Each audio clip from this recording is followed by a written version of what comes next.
Welcome to Neurotypicals Don't Juggle Chainsaws, the podcast that cuts through the rubbish to explore the world of neurodiversity. I'm your host, Nic King.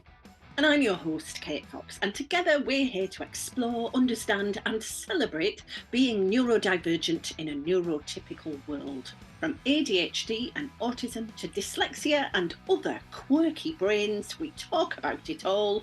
And go off on tangents. So whether you're neurodivergent, love someone who is, or you're just curious about neurodivergent minds, you are in the right place. Let's get ready to juggle some words and maybe even a few chainsaws, metaphorically, of course. Welcome back, everybody, to another episode of Neurotypicals Don't Juggle Chainsaws. Today, we are going to talk about being perceived, how we are perceived. I think as two women, I don't know how to say this, two women who are self-employed and effectively we sell ourselves as our product. It does matter how you are perceived. It does matter how people perceive you. But we're going to talk about it in the context of like neurodivergence and masking, and maybe even if we have time, how we got here. Never mind where we are. I don't know. Do you want to start? How do you stand in front of people all the time? I stand in front of people all the time. I also do a lot of hiding behind a Zoom window, but it's still a thing. And yeah, I we am present perceived. ourselves. Yes, it is. I can only say it feels very complicated, and and it's often changing. Somebody, a portrait photographer, asked this week. So it's someone, Joanna Churchill is brilliant, and I've done a project recently where I had to write a poem about soil, and she was the photographer on that project. We both had to visit a farmer in Hexham and kind of work with him.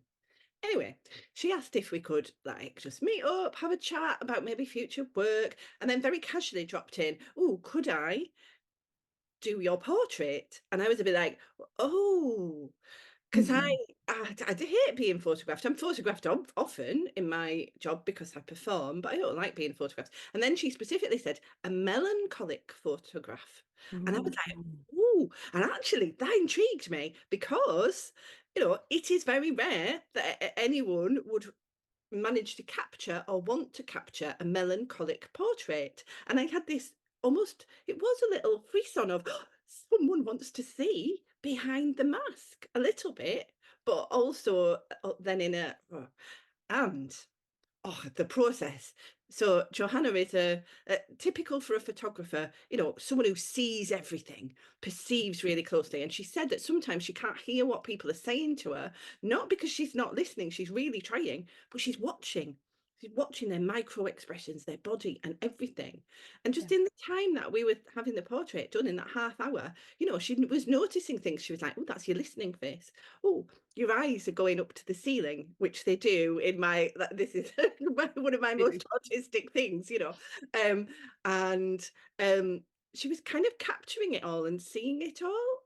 And it was proper refreshing to feel I was being perceived as multiple things, and quite deeply. So even though I'm going to end up having to, my main instruction to her was no chins. There have to be no chins. And she takes a lot of side profile. I've noticed this. I was like, please can we not? And she was actually very sensitive to that. And she would sometimes be like, just lift your head a little, which meant, you've descended into 12 chins. Let's just help that. But that is my starting point, Nic, today for something about being perceived versus being masked. And I want to say that I feel like there was just my final thing. This is quite a long monologue, I'm aware now. There was a moment where I don't know how it happened, but I was looking down the camera lens and I was just kind of stood maybe as I would be on stage. And I did have a bit of a feeling of, this feels quite good. It was, and she said, "Oh, that's powerful." She said, "Yeah, you're very powerful often." And I was like, again, no one ever says that or sees that. But of course, if I'm facing an audience, yes, I am. And I felt it in my body. So I'm just it's been an interesting moment for us to be talking about this, actually. I would absolutely conceptualize you within powerful when you were on stage. And I absolutely would. I I like that you like that. That would feel vulnerable to me. That sort of, and that is my worst. If we're having feelings, the one that the furthest down the furthest down the list is feeling vulnerable for me. No, I would run to the hills. So if that, yeah, and of course, and as she acknowledged, it is a vulnerable making thing, and I trust her as it happens. We've met. This was maybe our third Yeah. thing, but yeah, there was more than that. I was kind of a bit like, because I'm so intensely in the process of unmasking or demasking and working out what that means. I felt like this was almost. I'm just thinking of the analogy. It wasn't this, because we could debate the aesthetics of this. When people go off for a makeover photo and they're like, yeah, it's my 40th birthday, I'm gonna dress in lingerie and have a lot of makeup even though I don't usually, and then this lingerie picture with my boobs out, it's gonna be on my living room wall for my kids and everything. Anyway, it's that I'm not sure, but no, and there is a vulnerability to that, because actually you are, getting your kit off, and maybe some people Exposing yourself in a more literal in way. it more Yes. literally. But it's probably the same thing of this urge towards wanting to be seen in different ways, some of which may actually be closer to, let's say, an authentic, I'm putting that in quotation marks, self, and some of which are kind of heightening up an aspect of yourself that you don't usually get to live out, which in that instance might be eroticism or glamour sort of thing. Which is just reminding me, we are, all of us humans, we are always in a complex process of being perceived, playing up or playing down our perceptions, feeling that there's something real or authentic behind what is perceived. But actually, I think a lot of the time what is perceived it is quite accurate. I think people are accurately perceiving us, but then it goes through a filter of their own projections and comes out the other end wrong, maybe. Somebody once broke me when they told me that everybody you'd ever met has a different idea of who you are. Yeah. And I was like, no, no. We're just gonna like pretend that sentence didn't happen in my life and move on. See how, because it sounds well, can we go to the thing that's resonating in my head, please, from what we just talked about before we started recording, and you talked about what your mask is based on, or part of it, because I'm like, I need to hear more about. You need to hear more about it. So I think when I was, being perceived and wanting to fit in, and we're talking about a very teenage Nic here. This is a while ago. This was the 90s. And I was short and I was fat, and if I was looking out culturally into short, fat women with short hair, because I have always had short hair, because touching my neck. Like Dawn French, Victoria Wood, if you were going to be short and fat, you had to be funny. I'm not sure I'm actually funny, but You are funny. No, you are funny, but that's really but interesting. It was almost like I'm seeing it and I'm being it type of thing. There was something that drew you. there, and I think fundamentally that sort of, yeah, short, fat, funny, and maybe even I think if we think about sort of like Dawn French and Victoria Wood comedy, slightly immature. Do you know what I mean? Slightly sort of like risky, slightly immature, slightly saying the thing that everybody else is thinking, which has gotten me no end of trouble in my life, but that's not the point. But and I think there's a level where, for our listeners who probably can't see me and possibly historically haven't seen me before, I had weight loss surgery in 2022. So I was obese all of my life, like from childhood up until 2022. And I am now the correct weight for my height. And I'm not. And it's interesting how I'm still projecting the short, fat, funny mask. And not only does it has it you know, even before I had my weight loss surgery, it was going down badly more because I am a lot nearer 40 than, like, you know, and I'm meant to have a level of maturity apparently. Supposedly. Even though I was sharing inappropriate pictures in a group the other day, but that's not the point. And then now that I am a different size, people perceive me differently from how I identify. I say something and I don't know, like, I don't know if people are offended by it, but don't be offended by it because it's my thing. So I now say that I now only self-identify as fat. And it's a thing Yeah. because it's still confusing because I lost 50 kilograms of weight within a year. That's it. I lost a human off my body, Yeah. right? Yeah. And it's weird. Yeah. And it's really weird. And you don't know what your body's doing. Your hormones, by the way, go through your fat and through your mind, and you don't know what your mind's doing. It's an experience. And I think, you know, I'm not even out 2 years. I'm only out I'm coming up 2 years in August. And it's taken a while for like everything to settle.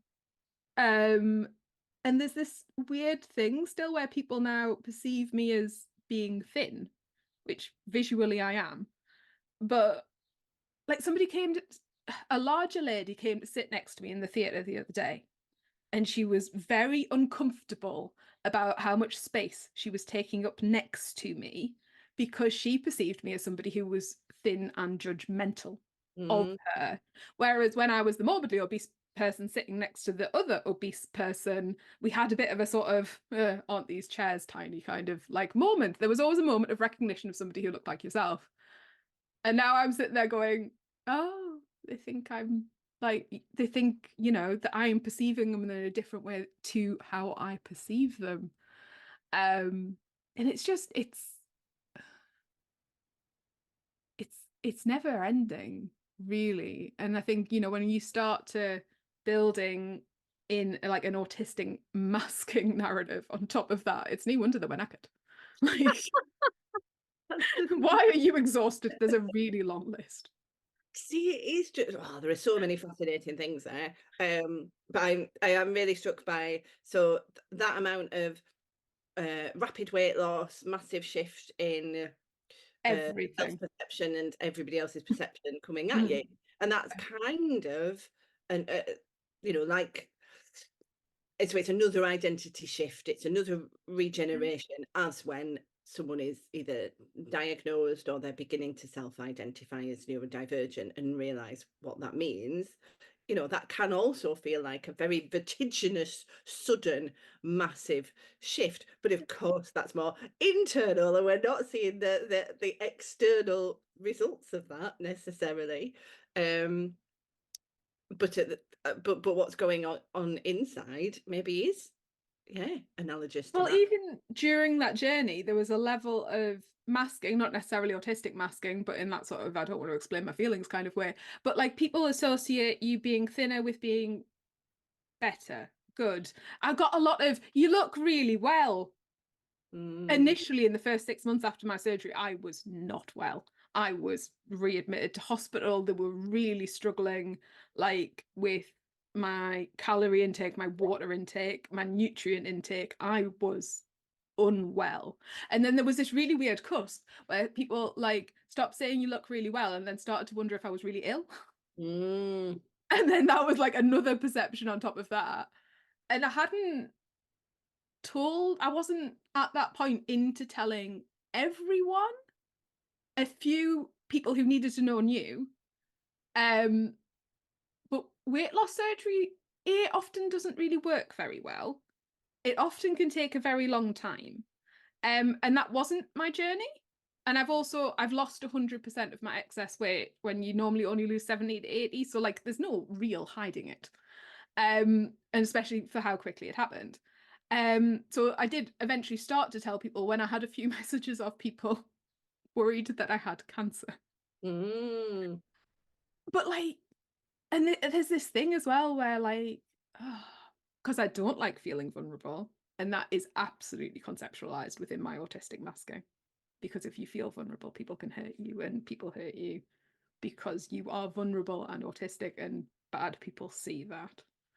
And obviously there is a trauma narrative there that we are not sharing.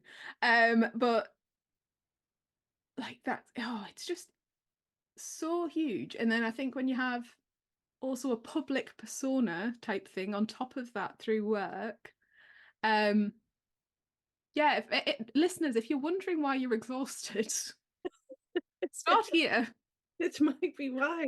And then those moments of solidarity become even more important. I have had someone in the last week do the, oh, but do we really need labels narrative? And I have now had my usual, response of, well, one of the greatest things about having labels is that it enables people to be able to find each other and share solidarity together in their neurodivergence in a way that otherwise they wouldn't. And this is vital. But I'm just thinking of the moment of you in the theatre with the overweight woman not realizing, you understood you were not going to judge her, you felt like you were her, and how those, so it's making me think of like VW van drivers where they give each other a little wave.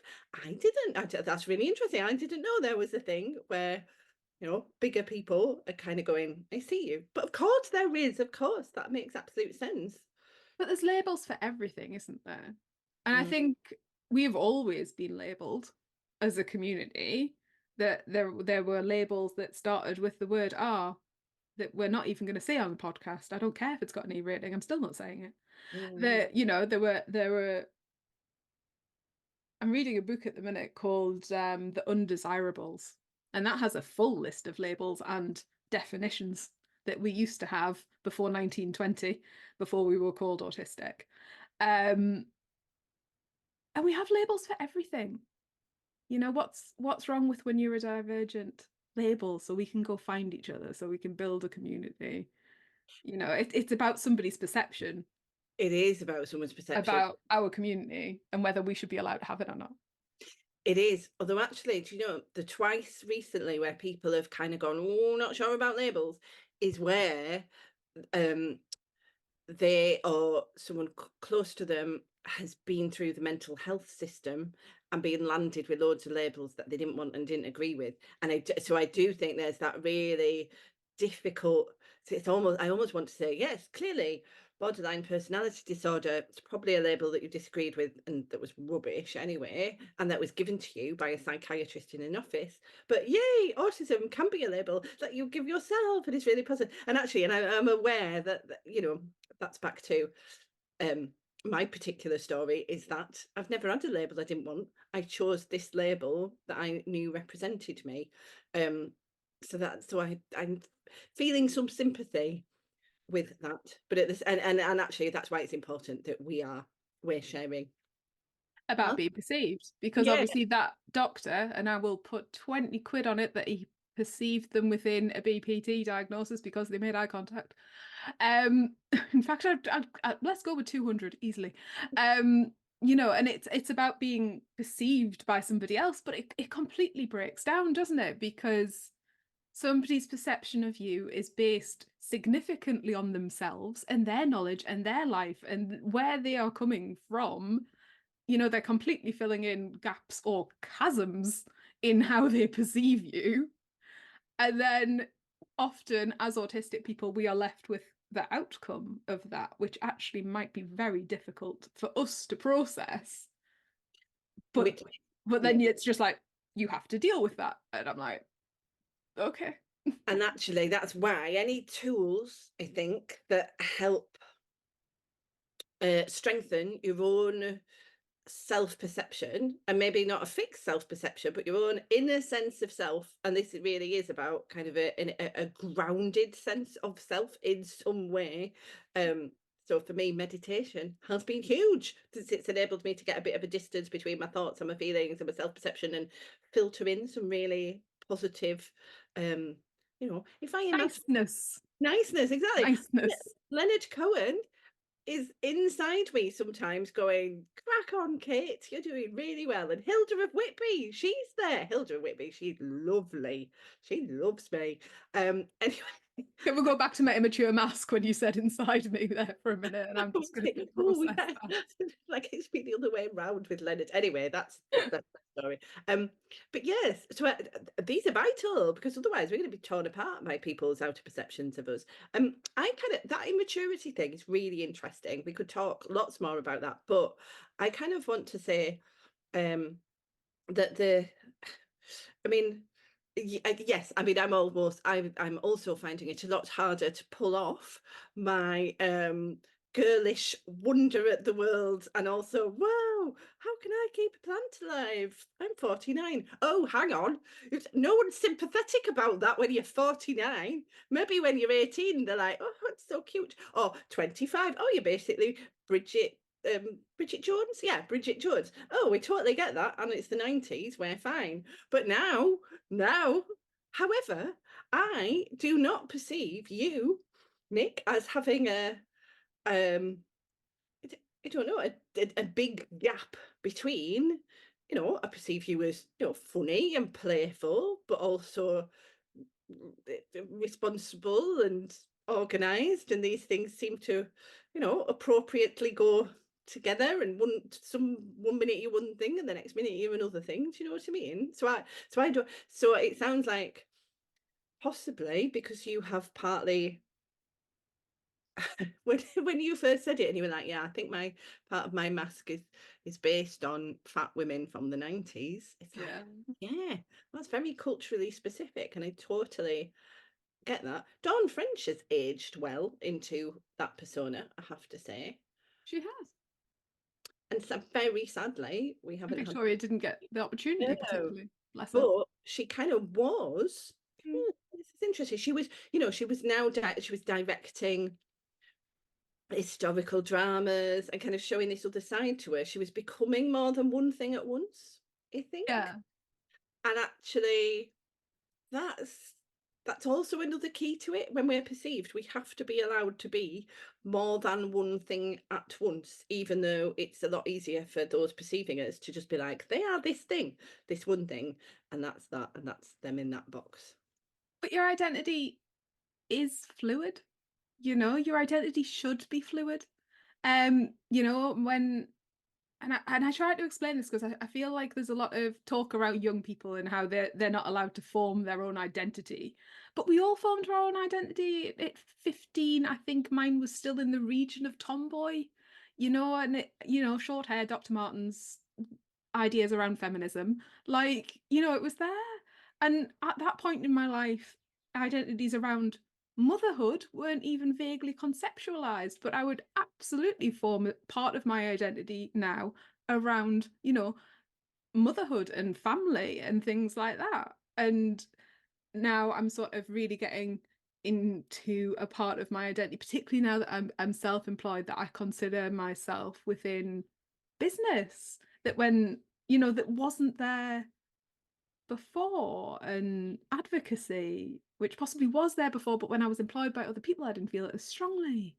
And identity, it's not rigid, and it should never be rigid. And you get to age and mature and become the sum of all the good, bad, difficult, and wonderful things that have happened to you, and then perceive that within, your own intersectionalities of neurodivergence and gender and race and sex and religion and all of it.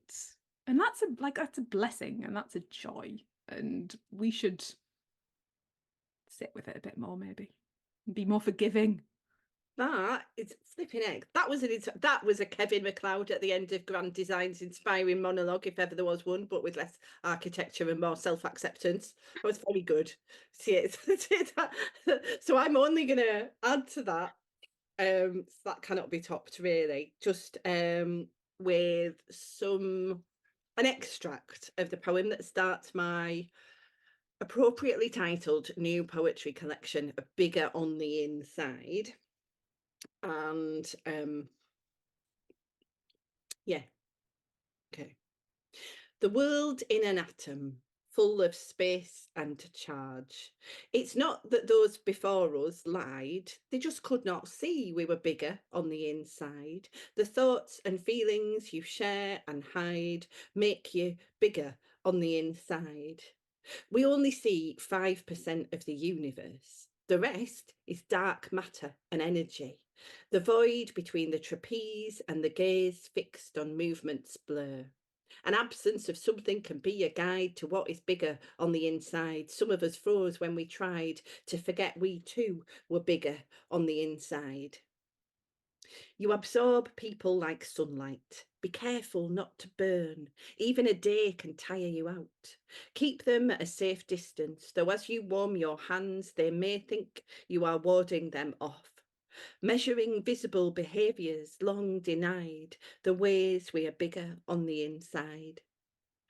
A stage is where the distance between performer and audience and each full seat in the auditorium is filled with something invisible and weightless and powerful as electrons colliding.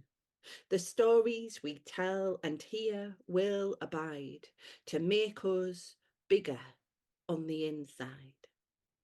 Thanks for tuning in to Neurotypicals Don't Juggle Chainsaws. We're so glad you joined us today to explore the fascinating world of neurodivergence with your hosts, me, Nic King. And me, Kate Fox. If our conversation sparked a thought, a question, or even a smile, don't keep it to yourself. Drop us a line at hello@neurotypicalsdon'tjugglechainsaws.co.uk or visit our website, neurotypicalsdon'tjugglechainsaws.co.uk, to write in. We'd love to hear from you. If you enjoyed today's episode, consider leaving us a 5-star review on your favourite podcast platform. Until next time, keep embracing the unique ways you juggle the chainsaws of life.